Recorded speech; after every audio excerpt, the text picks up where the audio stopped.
up then in the portal. So this session, we are going to look at the 7 habits of highly effective people outlined by Stephen Covey's book of the same name. So this is really an incredible book, and it has touched millions of people's lives. And it's one of the most popular success books that there has been on the market. And I believe the reason that it's so effective and it's made such an impact is that Stephen really researched the last 200 years of success literature. And I find something very interesting. So as we start this session, I'll maybe just give you a little bit of a background as to why I believe really it is so impactful. So the first thing is that Stephen found that in the last 50 years or so, most of the books on success focused on personality ethics. So these are things like your public image, how you dress, how you perform in your social interactions, your positive mental attitude, your skills, your techniques, and how people behave in certain ways. So these books really focus on how people appear rather than how people actually be.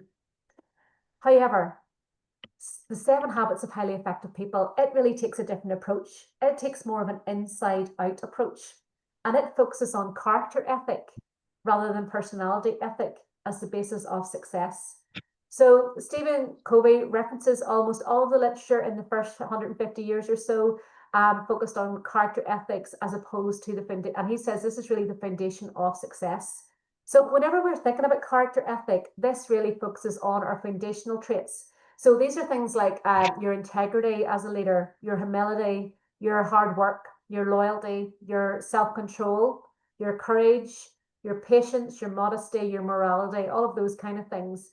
And really, character ethic addresses these primary traits where personality ethic encompasses secondary traits. So like communication skills, interpersonal strategies, positive thinking. So these techniques are essential for success, but they're not effective if they're not based on a character ethic that supports them.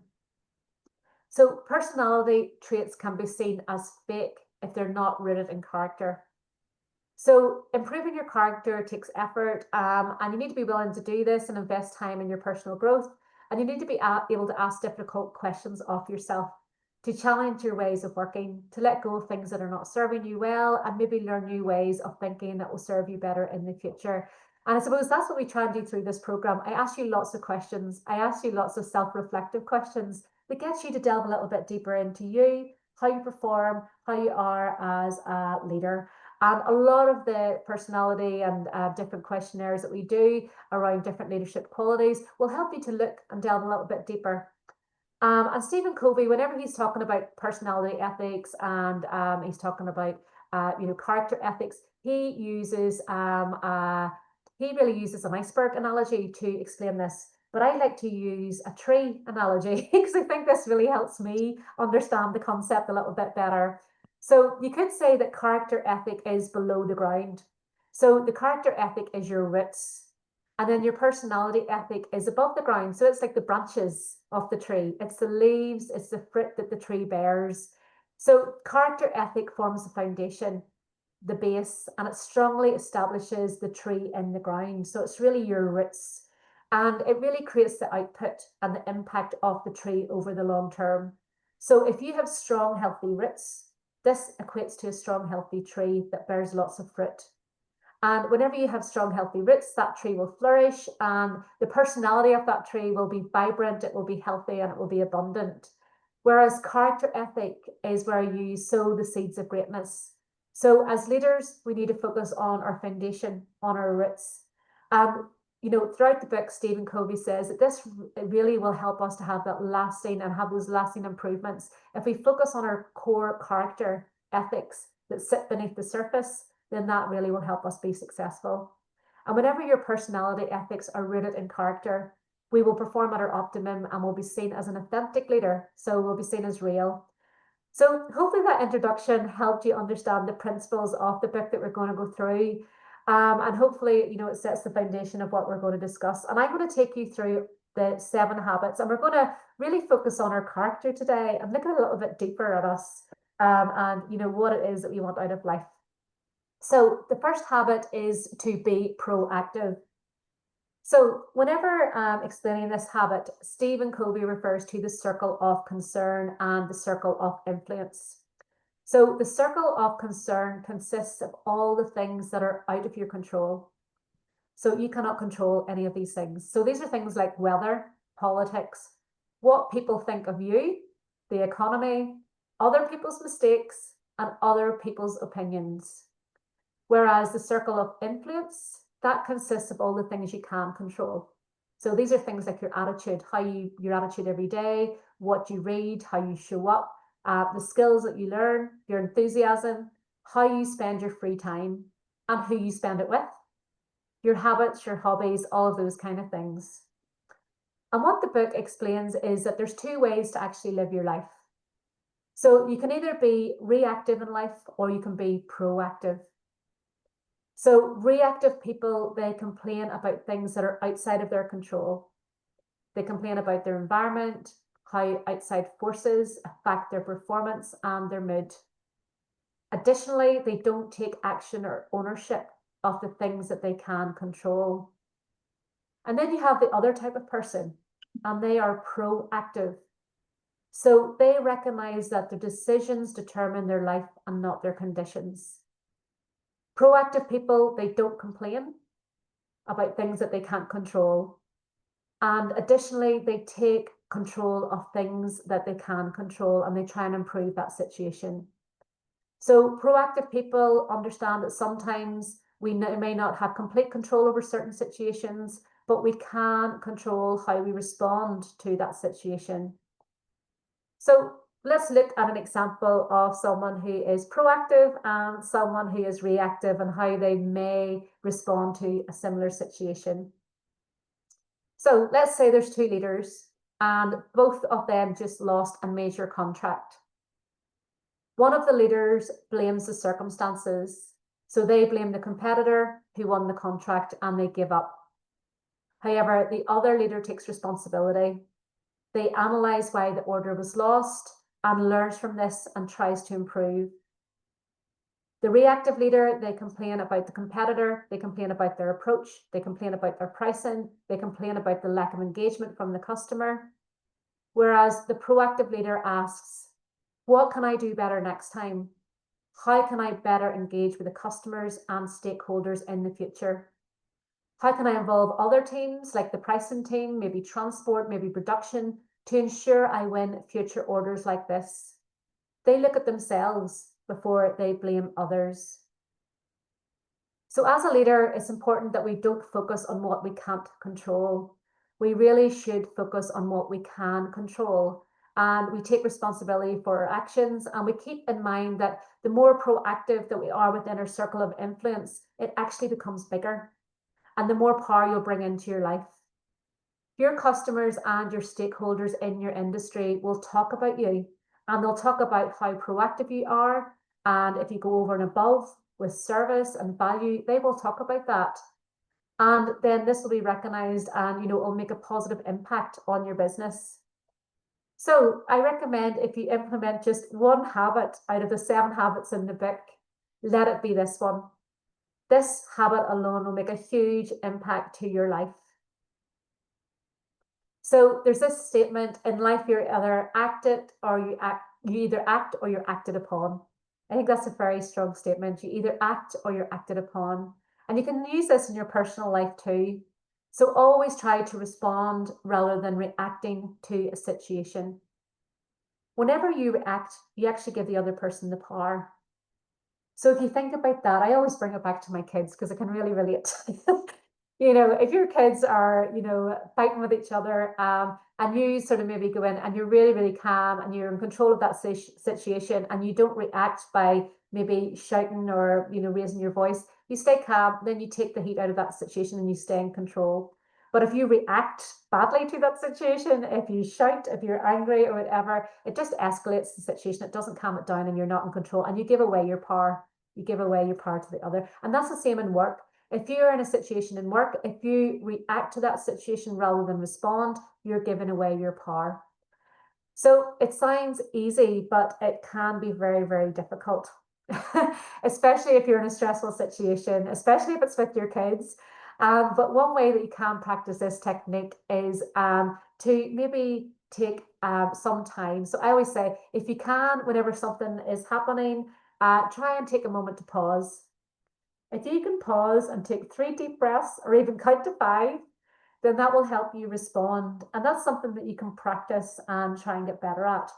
I came across this quote and it says, life is 10% what happens to you and 90% how you react to it. But I've changed that to this. So 10% of what happens to you and 90% of how you respond to it, because I think we should always be trying to respond. So really, in summary then, the first habit is about, taking control of the things that we can control and being proactive. So let's listen to Stephen Covey himself explaining this habit. Think on it this way. 2 circles. The larger outer circle you call the circle of concern. Things you're concerned about. Things you're worried about. But then there is an inner circle. It's very small. That are concerns you have influence over. Where do proactive people focus their energies? Which circle? The inner circle. Where do reactive people focus their energies? The outer circle. Why? Because they're victimized. Look at this person I have to live with. Look at how my boss has dead-ended my career. She says she has an open mind, but she has a closed mind. Look at these kids. They're driving me crazy. Why do you choose to go crazy? Well, what else could you do? What else could you do? Well, I don't know. Think. I don't know. Think. What other alternatives do you have other than going crazy? I don't know. Think hard. I guess I could maybe try to rebuild a relationship to a point that we could come up with some discipline agreements. What's your choice? You have the power. Always treat people as if they're proactive. The more irresponsible they are, the more you teach them about their responsibility. Always work on the inner circle. It is a marvelous thing. It is inevitable. Inevitable. If you work on the inner circle, it'll get larger. Always. Why? The energy there is positive. You're doing something at the outside edge of that inner circle that wins more confidence with other people. The way you treat them, the way you make and keep promises, the way you apologize when you make mistakes, the way you gather feedback, the way you give feedback, the way you're trying to play God in someone's life, the way you seek to understand what's important to the other, so that your presentations are made in terms of their frame of reference, their language, their value system. You're constantly making deposits into the emotional bank account. But if you focus on the outer circle, you're taking withdrawals. You're judging. You're criticizing. You don't seek to understand. You're not consistent. All in the name of their inconsistency. You overreact in the name of their overreaction. You badmouth them behind their back, unaware that the people you're talking to as you do the badmouthing know you're going to do the same thing about them when there's a strain on that relationship. If you want to retain those who are present, my friends, always be loyal to those who are absent. They know you're principle-centered. They know you're just not sucking up to the social value system. That you're a person of integrity, that have standards. You will not participate in negative energy exchanges or do anything that in any way would create a feeling of disrespect toward another person. Because they know that would attach to them sometime under another situation. That's why you would never confide with one child about another. Or make comparisons or quick quips and judgments and labels. Because you create a culture that they know you're doing the same thing about them when the situation changes. No, there's a steadiness about you that is based on principles that never change. not based upon moods that are volatile and mercurial, that are always going up and down. So by working on the inner circle, it gets larger and larger and larger. And eventually you begin to deal with some of those concerns that you have that today you couldn't even begin to touch. I could take you to not tens, but to hundreds, perhaps even thousands by now, of organizations that are going through a profound transformation, and it started with a person at the bottom who worked on the circle of influence, who took responsibility, who was patient, lived the law of the harvest, whose circle of influence gradually got larger and larger. In most cases, they came in contact with someone that had a huge circle of influence. Then leverage, multiplication took place, exponential leverage that started to influence entire divisions, entire companies, multi-billion multinationals. Okay, so there's lots of content within that, and I suppose the key thing in the first habit is take control of the things you can control and be proactive. Work on your circle of influence and leverage it, and it will get bigger. So habit 2 is really about begin with the end in mind. And this really states that you should write the programming of your life. So in the book, it talks about things are created twice. The first time it's created is in your mind, and then the second time it's created is in the real world. So all leaders we all create something in our mind before it becomes a reality. So we have goals, we go after the goals, we create it in our mind, and then we go after it and we achieve them. So, whenever you really do this, then you're creating your future. So the Wright brothers, for example, they imagined flying an aircraft, and then they made that a reality. Emerson, he imagined creating light in his mind, and then he created that in reality. So in the book, Stephen describes your life as a ladder. So he explains that we're all climbing up a ladder of life, and we're working hard to do the right things, and we're making progress up the ladder month by month, year by year. And as we approach the top of the ladder, you may realize that your ladder was leaning against the wrong wall.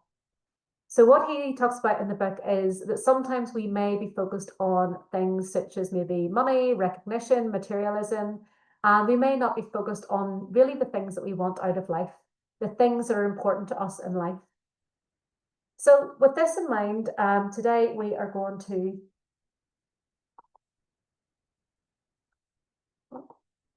hold on.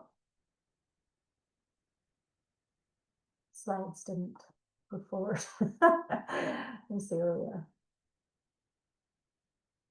So let me move back. Okay. Yes. So today we're going to focus on a mission statement, and we're going to think about your personal mission statement. So all companies have mission statements and visions, and they really explain why the company exists and what the company really stands for. But today what we want you to think about is your mission for life. And this will help you make conscious decisions in your life and in your leadership position. And it will help you to decide on the journey that you're on and the decisions that you take in your role. And when we think about the mission, we really want to think about the contribution that we make. So this shouldn't be something like, having lots of money. We may want that too, but this is something that you have a real passion for. So it's something that you want to contribute to the world, something that you really add value to. So think about what that is instead of thinking, think about what you can offer life as opposed to what life can offer you. Whenever, we're thinking about, a mission statement, think about, what difference can you make? So we can all make a difference in our lifetime. One person can change your world. I've had lots of people in my world that have changed my world. So people like my mum, my dad, my granny, my kids, my friends, mentors, leaders in work, colleagues. So I want you to think about who has changed your world and whose world do you want to change? So it may be people in your personal life, but it also may be people in your professional world. Many of these are in leadership roles, so you may have people that you're coaching, people that you're bringing along, people that you're really wanting to help progress. So my mum didn't have a personal mission statement, but just for example, hers would have been this. It would have been to teach and inspire children to be the best version of themselves. So my mum was a primary school teacher in a really rough area in Belfast, And she really loved those children that she taught, and she made a massive impression on those young lives. So often mum would get Christmas cards and letters from children long after she had left the school and left teaching. And one time mum received a card from a child she taught in primary one, and it was a guy called Brenton McCall. And he had sent her a card. He had just graduated from university with a degree. And the letter said to mummy, "Thank you for believing in me." So later in life, when Brenton was getting married, mum attended the wedding and she had an incredible day. And she made a massive impact on those young lives and those children. So, I want you to think about what impact can you make? And we're going to take some time today to think about, what is your personal mission statement? So the first step in crafting a personal mission statement is to think about your values. So values are the basic fundamental beliefs that guide or motivate your actions and your attitude. And they help us to really determine what's important to us. So we're going to think about what is your core values. And to assist you with this, I have got a list of values on the screen. So what I want you to do is to scan the list and write down any that jump out to you. You will have maybe some similar words that jump out to you. And what I would like you to do is write down the ones that jump out to you and then circle the ones that are similar or group them together. And then whenever the ones that you've grouped together that are similar, pick the one that jumps out to you the most. And what we really want to get from today and from this session is that you have a list of maybe 4, 5, or 6 core values that really sort of, are things that are important to you, that really are your beliefs that guide or motivate your actions and your attitudes. So I'll play some music and I'll just give you a few moments and you can scan that list and write down those that resonate with you.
Okay, how are you getting on? I'm going to ask a few of you to share yours. So if you can just sort of look and see what top 5, 6 values you have, then we can share these. So Become More, our values are based around the acronym growth. So I spent a bit of time looking at, the values of the business, the company that really resonated with me and who I am as a person. So growth, resilience, opportunity, worthiness, transforming, and happiness. And I suppose I wrote down a few more there that sort of align with those as well, which were achievement, excellence, leadership, family, and kindness. So yeah, and I suppose fun, happiness has to be in there too. So was there any that really resonated with you? And we'll just come to each of you just to, we'll share a few. So let me see, we'll come to Colin. Colin, what did you get yours written down?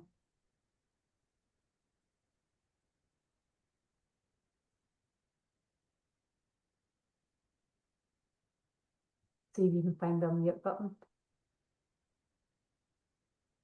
While Colum's finding the unmute button. I can see you're pressing lots of things. We'll go to Aaron. Aaron, did you write down yours? Did you get to share yours?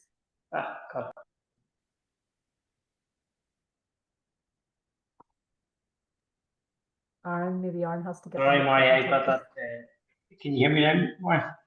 Yes, we can hear you now, Colin. Go for it. Sorry, I'm having the Zoom update updated on the laptop, apparently, so I'm on the phone.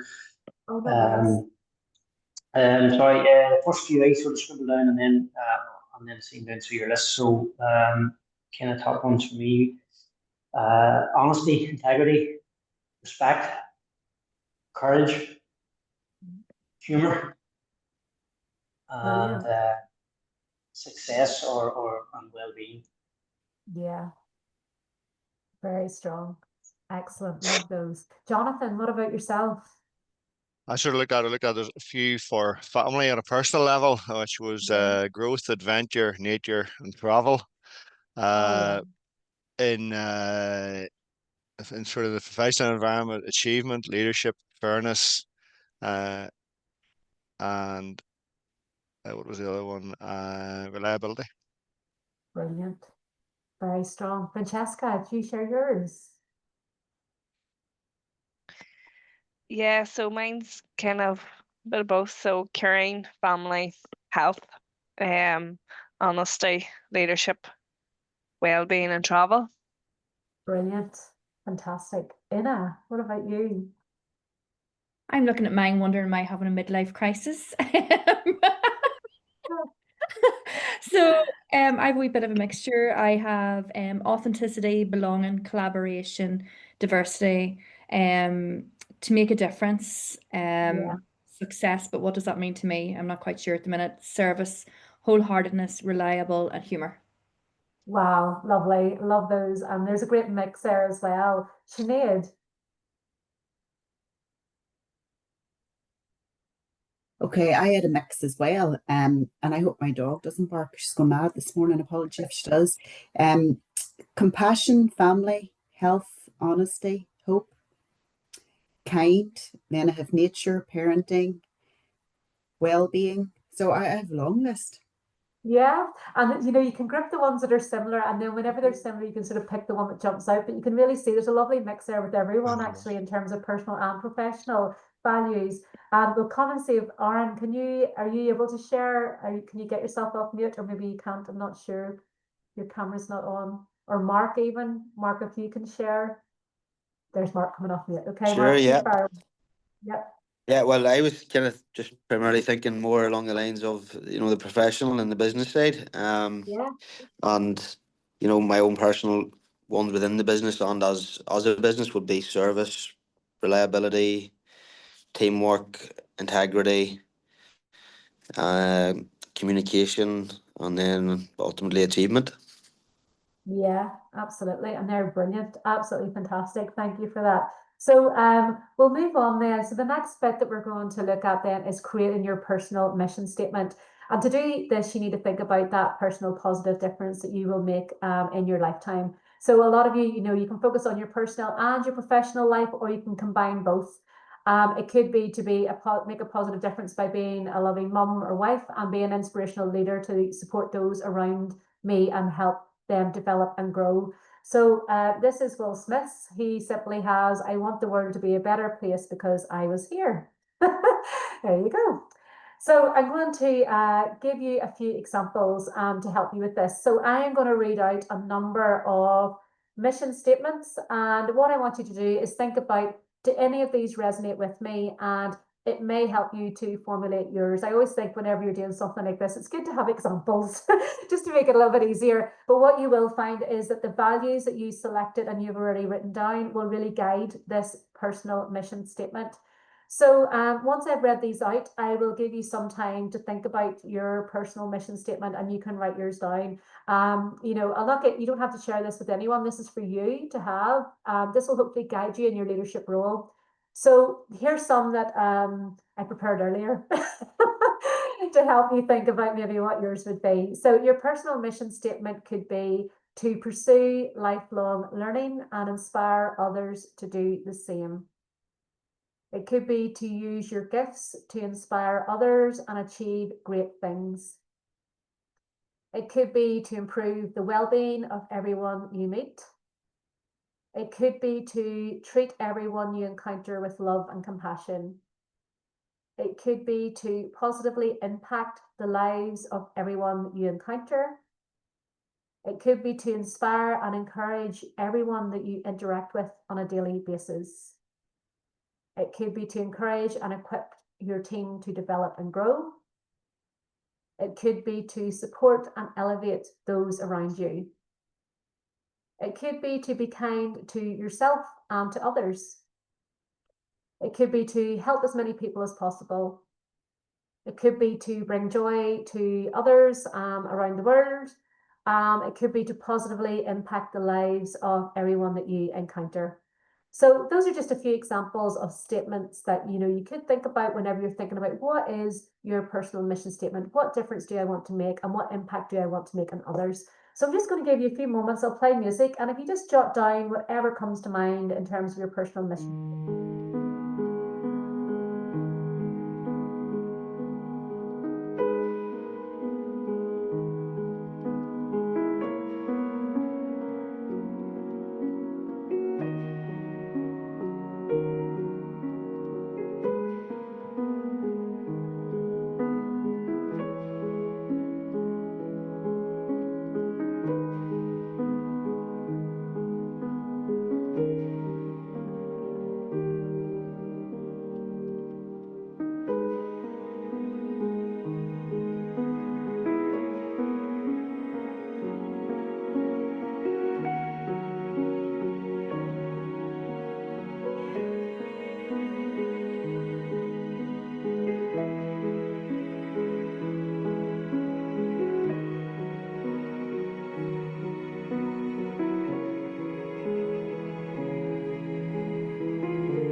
Okay, so hopefully you've all got something written down now in terms of your personal mission statement. And the reason we're doing this today is because whenever you have that personal mission statement at the forefront of your mind, it will help you make the right decisions, and it will ensure that your decisions align with your mission statement and help you keep on track.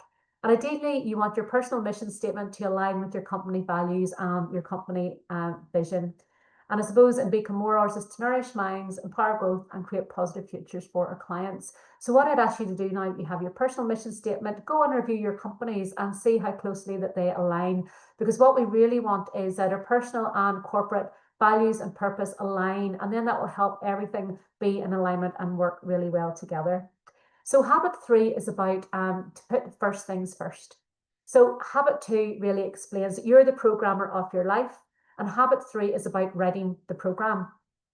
So habit 3 is putting first things first. And this is where you take the steps and actions required to make your vision and your goals a reality. So this is really where you begin to examine your daily routine and your habits. And this flows very nicely from the last conversations that we had whenever we were in person. So this is about asking yourself, what is the most important things to you? Is it your health? Is it your work? Is it your family? Is it a combination of all? It's probably not checking social media, Facebook or Instagram, those kind of things. But we all seem to spend a lot of time doing that or watching Netflix.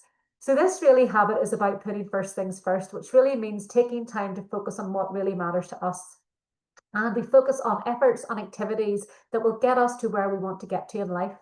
So there's a saying, health is your wealth. So is it your health? Is that where you want to focus? In work, do you want to learn, progress, and be fulfilled and make that part of your livelihood for yourself and your loved ones? And then family, look, it's, spending time with the people we care most about. So it's important to think about, how do you spend your time each day? How do you spend your time in work each day? Do you have productive habits? Do you use your time as effectively as you could? Do you prioritize your workload? Do you have periods where you focus on projects without interruptions? Right, I'm going to ask you the question. Does anyone remember how long it takes to regain focus after an interruption? Put the answers in the chat box or take yourself off mute if you remember the answer to that question. We discussed it in the last in-person session. Let me see. 23 minutes. Well done, Francesca. I wish you could throw a chocolate bar at you. You'll get a chocolate bar the next time. 23 minutes to regain focus. Very good. So just think about that. Think about, do you have periods without your day where you don't have interruptions? So this week, what I want you to do is take time to look at how you actually spend your time. So this is a task that I'm going to give you, and you will see within your participants guide, page 44 and 45, I've broken down every single hour of every single day. And I want you to think about what you do. What do you spend your time doing?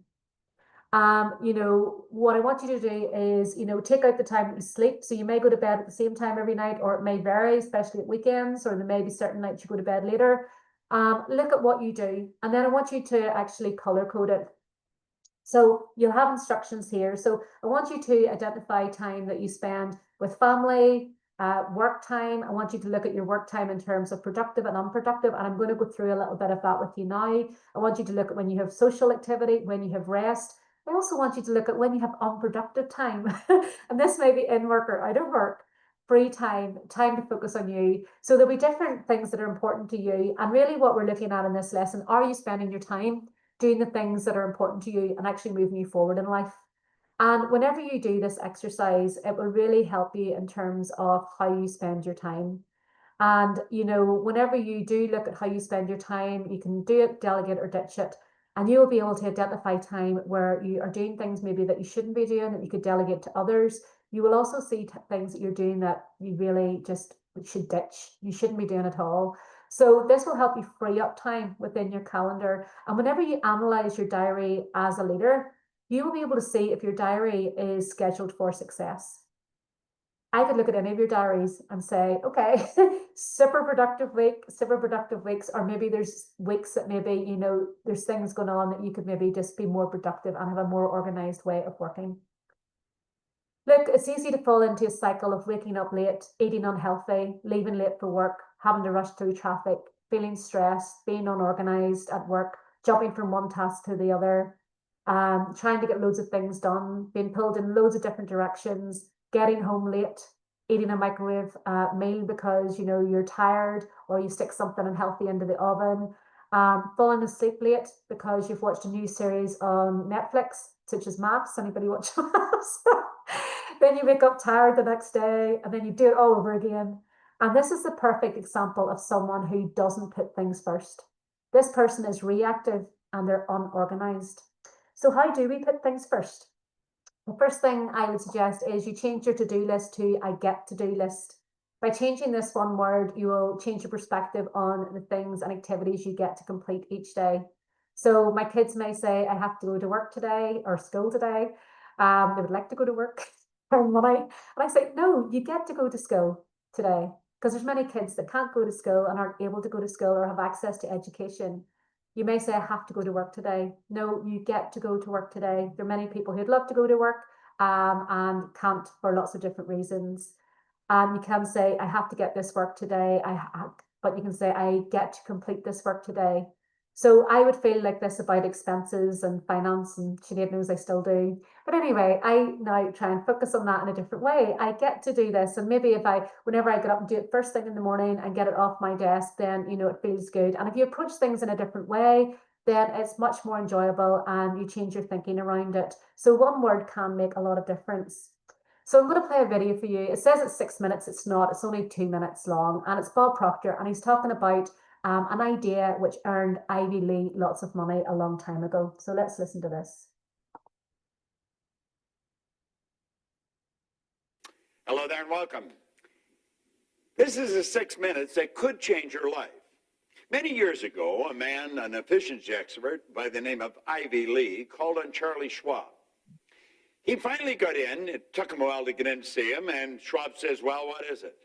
And Ivy Lee said, I've got an idea for you that would help you become much more successful than you already are. Are you interested? And Schwab says, no, I'm not. He's already got all kinds of ideas that would make me more successful than I already am. He says, if you could give me an idea that would get me to do what I already know how to do, he says, I'll give you anything you ask. He says, I can do that. He says, pick up a piece of paper, take your pen. Now he said, I want you to write down the 6 most important things you have to do tomorrow. Go ahead and write them down. Schwab looked at him, so finally he did. Now, he said, tomorrow morning when you wake up, I want you to start on number 1. Don't even think about number 2 until number 1 is complete. When number 1 is complete, go to number 2. Forget 1. Don't think about 3 until number 2 is complete.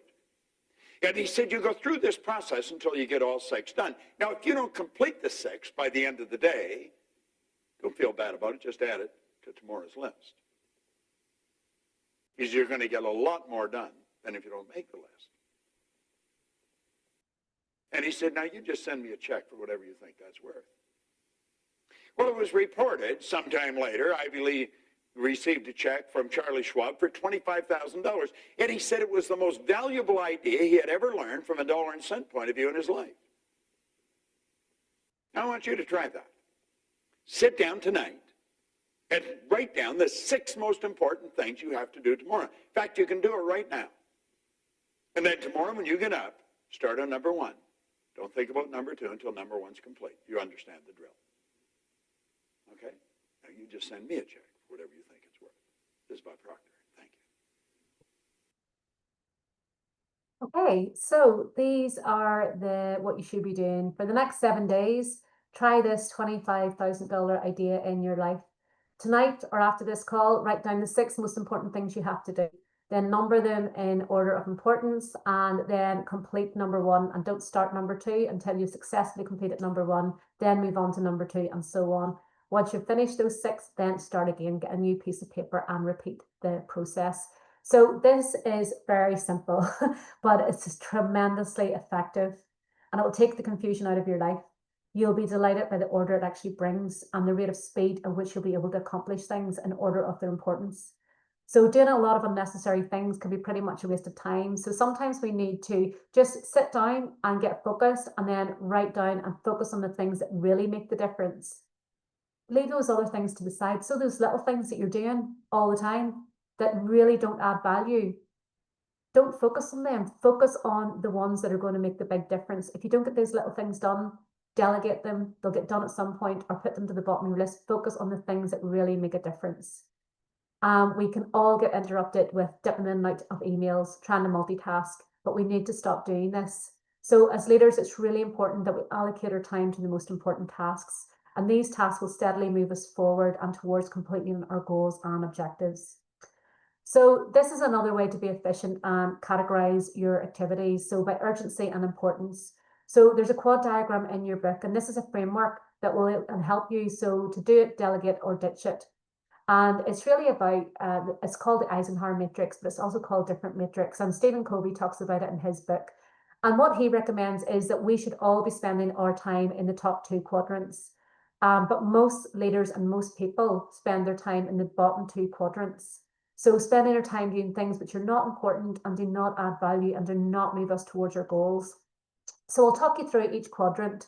So quadrant 1 is activities that are urgent and important. So these are activities that have a pressing deadline or are required urgently. So it could be dealing with a pressing problem or a crisis. They have high demand and they require your time. So this is reactive activity, but it needs to be completed. What you really want to do is keep this box as empty as possible so that whenever something does come up, that you can deal with it and you have contingency time in your calendar to deal with those things that crop up and need to be dealt with immediately. So those issues or problems that do crop up from time to time. Quadrant 2, this is urgent and important. So this is where you should all be spending your time. This is where I should be spending my time. This is where everyone should be spending the majority of your time. This is where you plan and get important tasks done that you need to complete. So see that list I asked you to compile? That should all be scheduled into Quadrant 2. This is where you focus on the strategic objectives of your company. This is where you also add value in your personal life. So these are things that like health, exercising, well-being, spending time with your families, your friends, your relationships. This should all be scheduled time. And whenever you look at how you spend your time every week, you will see how much time you're actually scheduling, spending time on important things that matter. Quadrant 2 is where success, balance, and growth are found. So this is really where you need to be spending your time. Quadrant 3 then, these are activities which are not important and urgent. So most of us actually spend our time in Quadrant 3. So these are things like interruptions, meetings that we don't need to be at, phone calls, dealing with other colleagues' emergencies. And what we really need to do is try and delegate as much of this activity as possible. And then Quadrant 4, this is unimportant and not urgent work. So this is basically a waste of time or trivial tasks. So this is busy, unproductive work, like scrolling on your phone, spam emails, scrolling social media, TikTok, Instagram, all of those things. This is activity that should be avoided. So you can ditch that activity. So earlier I gave you an example of someone who doesn't put things first. So now let's look at someone who does put things first. So this person, they would wake up early, they would exercise for 30 minutes, they eat a healthy breakfast, they maybe do gratitudes, they set themselves up with a good attitude for the day, they leave for work early, they have a nice smooth trip into the office, and then they get into work and they focus on not urgent but important activities in Quad 2. And then they work on any emergencies if they come up because they have some time allocated in their calendar for that. Then they reject all Quadrant 4 activities and they delegate Quadrant 3 activities. And then they have a nice relaxing lunch and they think about what do I need to do and achieve for the rest of the day. They plan their evening, they rest the rest of the afternoon, they get productive activities done and they plan for the next day. They get home, they prepare a healthy meal, they spend time with the family, they maybe read a bit before they go to bed. They have more time to think, reflect and plan. So those are 2 examples of how a person can operate, and it demonstrates a huge difference in how we can live our lives. So the first 3 habits are all about self-mastery, and that's really where we wanted to focus today. Today I wanted you to look at you, but there's also another number of habits, and I'm going to go through them with you just before we finish. So this next habits are about how we can become more effective as an individual and as a team member and being interdependent to independent. So habit 4 is think win-win. And what this is really about is the outcome that you want whenever you're dealing with any situation. And whenever you are in a situation, there's 4 different outcomes that you can have. There's win-lose and lose-win. So this is the mindset that someone is going to get the good side out of a deal and someone's going to lose out. Then there's also lose-lose, where neither party benefits. Then you have the win, where one party gets everything and it doesn't add value to anyone else. And then there's no deal, where you maybe have to walk away and nobody can really see how you can come up with something that benefits. And then we have win-win. And really, win-win is the best type of relationship. This is what we want to look in every relationship where we provide mutual benefit. And it's the mindset that there's plenty out there for everyone, that there's abundance, that both can gain, both can profit. And this is really where you need to think whenever you're a leader, how can both people actually get a result and benefit from this situation? So let's listen to Stephen Covey. This is a funny video, but we'll play this for you, and it shows how he talks about, it's faster if we both win. You want to come up and help me a minute? Look strong and healthy.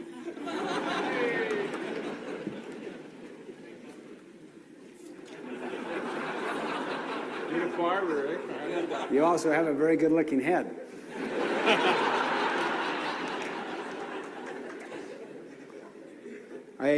Ron, have never lost an arm wrestle. Okay.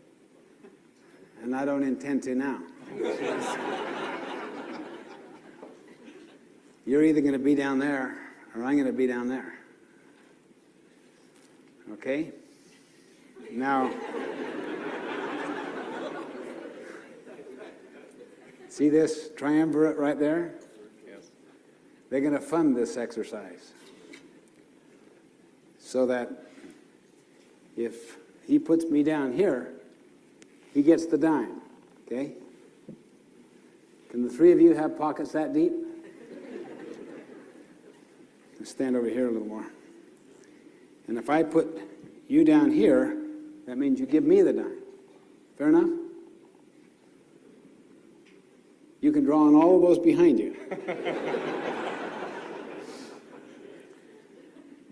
All right, now brace yourself, Ron. Put your elbows close together. Okay. Now, you keep track. You tell us when to start, all right? What's your name? Colleen. You tell us when to start. Give us 15 seconds, all right? Now, if he happens to put me down twice, he gets 2 dimes. So keep track of how many times he puts me down or I put him down. Okay, give each other the intimidating stare. All right. Okay, wait, start equal. All right, tell us when to start.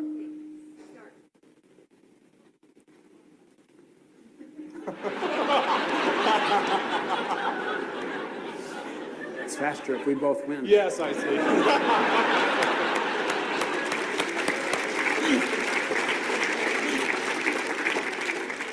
I mean, literally, see, everything communicates war, contest, win-lose. So, while he's thinking win-lose, you think win-win. Habit 5, you always seek first the interest of the other. See, so we start with tension, then let him win. Then let him win again. So gradually he starts to learn what's truly efficient.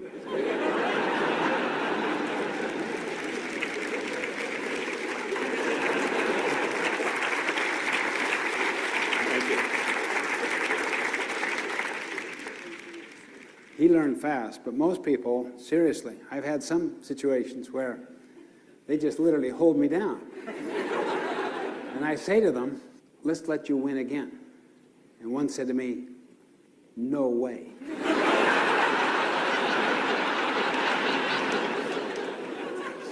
I mean, seriously, win-lose poisons the mind. You don't trust anything, see? Habit 4, think win-win, lies at the very heart of all relationships. That's a You want very to come up, man? message. Think win-win in every relationship. So after today, I want you to think of a win-win situation in work or with suppliers or with contractors or with customers that you could work with, and always think win-win. We were always thinking of win-win in Tobermore, for example, and we would have done free landscaping design services for people and paid for them because we knew that once they seen the beautiful landscaping that they were going to get, then they would buy. And it was a win-win for both because then we give the customer great service and then the conversion rate was higher. So think win-win, and that's the best way to approach any situation. So habit 5 then is seek first to understand, then be understood. And Stephen uses an example whereby him and his son are having an argument and Stephen can't get through to his son about an issue they're having, and he goes to a friend for advice. And he tells the friend, I just can't understand my son sometimes. He just won't listen to me. And the friend says to him, hold on, you can't understand your son because he won't listen to you. I thought that to understand someone, you've got to listen to them. So I think that was a great lesson in terms of, how many times have you had that experience in work where maybe you just didn't understand someone, but have you really listened to them? And to understand someone, we really need to listen. And, whenever we listen to colleagues, whenever we ask the right questions, open-ended questions, we can have a conversation because we all have different perceptions based on our experiences. We're all a product of our environment, and we all have, different beliefs. And they're formed over many years through our genetics and through our environment. So sometimes, it can be difficult to understand where someone else is coming from. But if you then try and listen and understand and why they're feeling that way, then, it's important then that you can have those conversations, and then that will help move that situation forward. So whenever we're listening, you usually think that whenever you're listening to someone, you're usually thinking of what you're going to say in response. So, you know, instead of actually properly listening, sometimes you're thinking about what am I going to say back? And, you know, I would suggest that you try and, you know, avoid that and really try and listen to people. And that's a skill that you can practice as well. So whenever you're, you know, in a conversation, just think about, are you always trying to jump in? Are you always trying to think about what you're going to say? Try and, you know, step back and truly listen. And then that's a proper way of listening.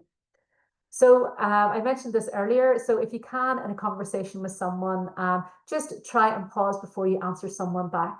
And that shows that you are an empathetic listener. It shows that you truly listen to someone. And from a leader's point of view, it really does help whenever you're talking to your team. If you really listen with intent and try and understand them intellectually and emotionally, don't interrupt and you let them speak, that really demonstrates that you care. You're listening to what they're saying and they will feel heard and they will feel trusted. And that will help you move forward in any situation. So I don't have time to share that one. So listening really is the art of understanding the meaning behind the words spoken. And that's a really powerful, powerful quote. So how many of us actually look for the meaning behind the words spoken?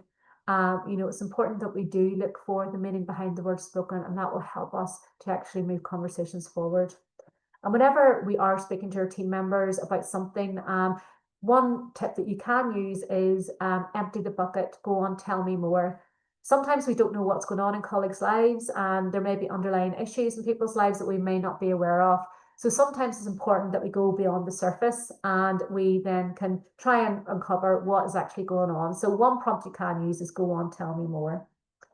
Habit 6 is about synergy, and this is really about bringing different opinions, ideas, and perspectives to the table. And this really helps strengthen, you know, people and projects whenever you go forward, accepting differences and celebrating them. And this really helps them, you know, put things together. So I always like this here sort of image because it means that two heads are better than one.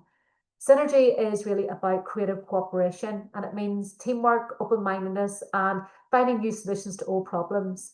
So, you know, whenever we're trying to do something, it's important to bring people together and get, you know, brings people's strengths to the table. And, you know, that synergy will help us get a better solution because the whole is often greater than the sum of the parts. So the final then session is, or the final topic is about habit 7, which is about sharpening the saw. So habits 4 to 6 really focus on relationships and having them effective relationships with others. But habit 7 is interdependence, when you think like a team, when you think as one unit, and when you operate together and move forward towards the goal. So it's operating as we, and whenever you see the sum as better than just the individual parts. So really, whenever Stephen's talking about this in the book, he says, whenever you see someone cutting down a tree with a blunt saw, what would you think? So you would probably think, why don't you sharpen the blade? I would be thinking, why don't you get a chainsaw? Maybe something else to help with that. But what if the person replied, I don't have time to sharpen the blade. I have to cut the tree down.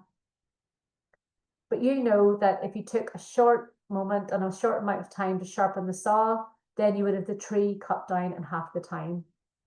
So really the lesson from that story is if you just take time to consider an alternative approach to the task, you can often see a better way. So it reminds me of the fly story where, you know, you're working smarter rather than harder. And it's really about sometimes stepping back as a leader and looking at things with a different lens. And a great example can be applied to our lives. And, you know, we need to take time away to keep ourselves sharp. And, you know, how we look after ourselves will help us be more focused, more effective, and keep ourselves healthy. So things you can look at are physical exercise, you know, making sure that we keep ourselves healthy, spend time to focus on yourself, develop yourself and grow like doing this program, focus on relationships and spending quality time with those that matter. So hopefully whenever you analyze how you spend your week, you'll be able to see where you're spending time, how you're spending your time, and is it the most productive use of your time. So these are the 7 habits, and be proactive is the first one. Begin with the end in mind, put first things first, always think win-win, seek first to understand and then be understood, synergy, and sharpen the saw. So the 2 actions from today are choose one of Stephen Covey's habits and practice it consistently this week. And the second action is reflect daily on how this habit influences your results and your relationships. And I have another couple of actions that you can take from your booklet as well, such as review how you spend your time. And there's a few other questions in there as well about thinking about win-win situations and how you can really implement the 7 habits of highly effective people into your life. So there was a lot in that lesson. We did start a little bit later today just to get everybody on the call, but hopefully you got real value from that. There's a lot within Stephen Covey's 7 Habits of Highly Effective People. If you haven't read the book, I do recommend it, but hopefully that's give you an overview of the habits within that book and how you can apply them in your leadership role. So I want to say thank you so much, everyone, for your contributions today. It was great hearing about your values. Hopefully now you have your personal mission statement, which will help you make decisions. And whenever you start to reflect as how you spend your time, this will help you to be as productive as possible. So I will stop recording this session.